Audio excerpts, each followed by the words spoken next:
दिल्ली, पुराने रहस्यों का शहर। इसके दिल में छुपा है मालचा पैलेस, एक टूटा फूटा मॉन्यूमेंट, एक भूतिया निशानी। कभी राजाओं के लिए शिकारगाह, अब त्रासदी और आतंक की फुसफुसाहट। महल खामोश खड़ा है, अपने काले इतिहास का एक सतर्क प्रोटेक्टर्स। स्पॉट्सिए लोग इसके बारे में आंखों में डर के साथ बात करते हैं, किस्से सुनाते हैं, बेचैन सोलों की कहानियां जो इसके खंडहरों में घूमती हैं। 1985 मालचा महल के द्वार पर एक अकेली आकृति पहुंची। बेगम विलायत महल वह खुद को कहती थी। अवध के शाही परिवार की एक राजकुमारी, बेदखल और भुला दी गई। उसने राजाओं से वंश का दावा किया। उसने विश्वासघात और नुकसान की बात कही। सरकार ने उसे महल में शरण दी। यह एक खोखली जीत थी। एक जीर्ण शीर्ण महल में एक प्रिंसेस, उसके साथ ही केवल परछाइयां और दुहक थे। महल कभी भव्यता का स्थान था, खेल और आनंद के लिए बनाया गया। अब यह एक घोल था। इसकी दीवारें टूट रही थीं और गिर रही थीं। सड़ांध की गंध से हवा घनी थी। बेगम ने एकांत जीवन व्यतीत किया, अपने अतीत के भूतों से घिरी हुई। कुछ लोग कहते हैं कि उसने काला जादू किया, अन्य कि वह केवल एक टूटी हुई महिला थी, दुख से पागल। सच्चाई महल की तरह ही अंधेरे में डूबी रही। यह महल कभी शाही शिकारगाह था, जहां राजा और उनके दरबारी शिकार के लिए आते थे। यहां की दीवारें कभी शाही चित्रों और नक्काशियों से सजी रहती थीं। हर कोने में एक कहानी थी, हर दरवाजे के पीछे एक रहस्य। लेकिन समय के साथ यह महल अपनी भव्यता खो बैठा। अब यह केवल एक खंडहर है, जहां केवल अतीत की परछाइयां बसी हैं। बेगम, जो कभी इस महल की रानी थी, अब एकांत में रहती थी। उसके चेहरे पर समय की लकीरें साफ दिखाई देती थीं। उसकी आंखों में एक गहरी उदासी थी, जो उसके दिल के दर्द को बयां करती थी। लोग कहते हैं कि उसने अपने पति की मृत्यु के बाद काला जादू करना शुरू कर दिया था, लेकिन सच्चाई यह थी कि वह अपने दुख से उबर नहीं पाई थी। महल की दीवारों पर अब भी उसके आंसुओं के निशान थे। हर रात जब चांदनी महल के खंडहरों पर पड़ती, तो ऐसा लगता जैसे महल की आत्मा जाग उठी हो। हवा में एक अजीब सी सिहरन होती, जैसे कोई पुरानी कहानी सुनाने की कोशिश कर रहा हो। महल की तरह ही बेगम की कहानी भी अंधेरे में डूबी रही। एक ऐसी कहानी जो कभी पूरी तरह से सामने नहीं आई। स्पॉट्सिए लोकालों ने अजीब घटनाओं के बारे में फुसफुसाते हुए सुना। रात में महल से बेवजह आवाजें गूंजती थीं, बदचाह, फुसफुसाहट और कभी-कभी एक ठंडी हंसी, जिससे उनकी रीढ़ की हड्डी में कंपकपी आ जाती। जानवर महल से बचते थे। पंछी उसके ऊपर से उड़ने से कतराते थे, मानो किसी उपस्थिति को भांप रहे हो। एक ऐसा अंधेरा जो सूरज डूबने के बाद भी बहुत देर तक बना रहता था। भाग 5, अनदेखा मेहमान। एक रात युवकों के एक समूह ने एक दूसरे को महल में प्रवेश करने की हिम्मत दी। यह महल वर्षों से वीरान पड़ा था और इसके बारे में कई डरावनी कहानियां प्रचलित थीं।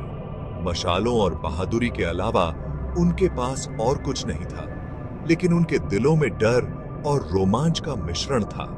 वे टूटे हुए फाटकों से रेंगते हुए अंदर घुसे। हर कदम के साथ महल की पुरानी दीवारें और फर्श उनकी हिम्मत की परीक्षा ले रही थी। हवा ठंडी हो गई। ऐसा लगा जैसे महल की आत्मा ने उनकी उपस्थिति को महसूस कर लिया हो। सन्नाटा उनकी अपनी सांसों की आवाज से ही टूट रहा था। हर कोने से अजीब सी आवाजें आ रही थीं, मानो कोई छुपकर उन्हें देख रहा हो। अचानक उन्होंने इसे महसूस किया। एक ठंडी लहर उनके शरीर में दौड़ गई। एक उपस्थिति, अनदेखी लेकिन महसूस की गई। यह उपस्थिति इतनी प्रबल थी कि उनके रोंगटे खड़े हो गए।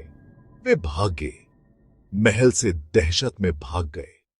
उनके दिलों में डर और आंखों में खौफ था, कभी वापस न आने के लिए। महल ने उन्हें अपनी कहानी का हिस्सा बना लिया था और वे जानते थे कि वे कभी भी उस रात को नहीं भूल पाएंगे। भाग 6 है। गरजते हुए कुत्ते। बेगम ने कुत्तों का एक झुंड रखा था, वफादार और भयंकर। वे उसके रक्षक थे, महल के गूंजते खालीपन में उसके एकमात्र साथी।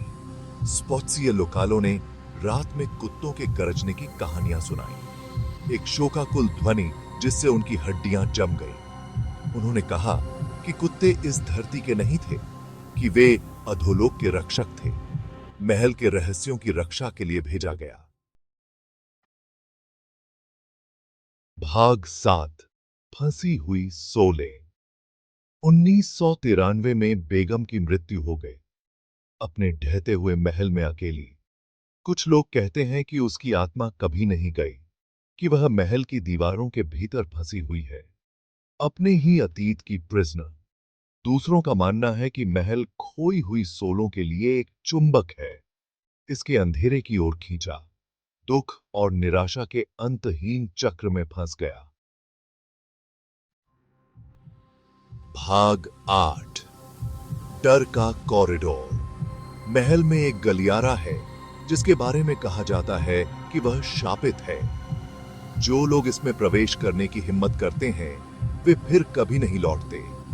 वे फुसफुसाहट की बात करते हैं जो उनका पीछा करती है, ठंडे स्थान जो उनकी रीढ़ की हड्डी में कंपकंपी भेजते हैं।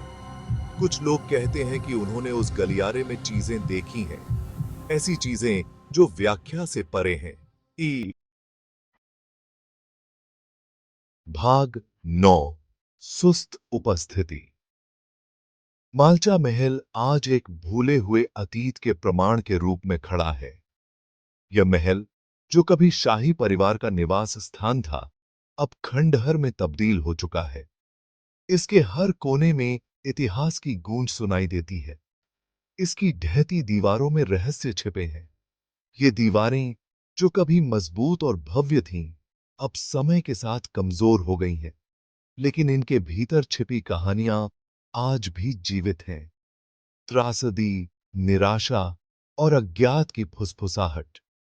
यहाँ की हवा में एक अजीब सी उदासी है जो यहाँ घटित हुई घटनाओं की याद दिलाती है।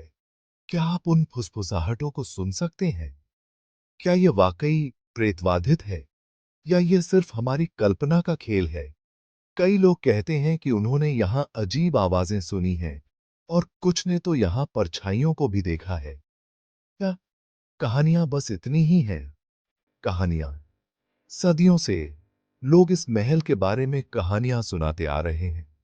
कुछ कहानियां डरावनी है तो कुछ रहस्यमयी, लेकिन क्या इनमें सच्चाई है? इसका उत्तर महल की ही तरह रहस्य में डूबा हुआ है। शायद हम कभी नहीं जान पाएंगे कि यहां वास्तव में क्या हुआ था, लेकिन यह रहस्य ही इस जगह को और भी आकर्षक बनाता है। एक द्रुतशीतन अनुस्मारक के कुछ स्थानों में एक शक्ति होती है। यह शक्ति हमें अतीत की याद दिलाती है और हमें सोचने पर मजबूर करती है कि यहां क्या क्या हुआ होगा। एक उपस्थिति जो जीवित लोगों के चले जाने के बाद भी लंबे समय तक बनी रहती है। यह उपस्थिति हमें बताती है कि अतीत कभी पूरी तरह से नहीं जाता, वह हमेशा हमारे साथ रहता है, हमें सिखाता है और हमें प्रेरित करता है।